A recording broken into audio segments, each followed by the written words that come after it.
matter, individual atoms stripped of their outer, chemically active electrons by electrical, thermal, or X-ray activities and by solvents.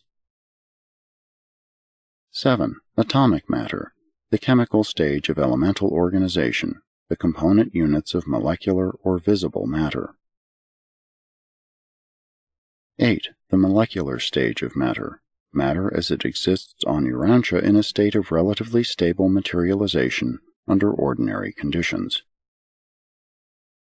9. Radioactive matter, the disorganizing tendency and activity of the heavier elements under conditions of moderate heat and diminished gravity pressure.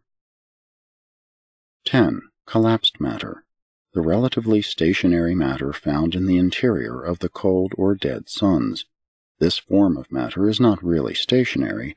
There is still some ultimatonic, even electronic activity, but these units are in very close proximity, and their rates of revolution are greatly diminished.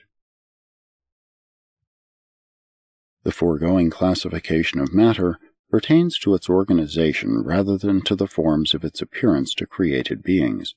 Neither does it take into account the pre-emergent stages of energy, nor the eternal materializations on Paradise and in the central universe.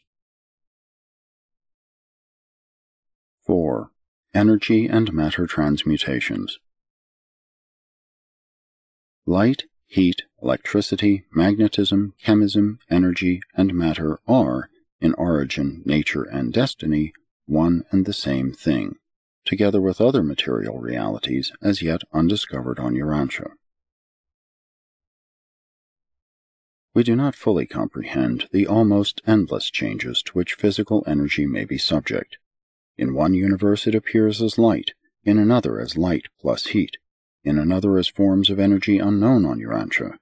In untold millions of years, it may reappear as some form of restless, surging electrical energy or magnetic power, and still later on it may again appear in a subsequent universe as some form of variable matter going through a series of metamorphoses, to be followed by its outward physical disappearance in some great cataclysm of the realms. And then, after countless ages and almost endless wandering through numberless universes, again may this same energy re-emerge and many times change its form and potential. And so do these transformations continue through successive ages and throughout countless realms. Thus matter sweeps on, undergoing the transmutations of time, but swinging ever true to the circle of eternity.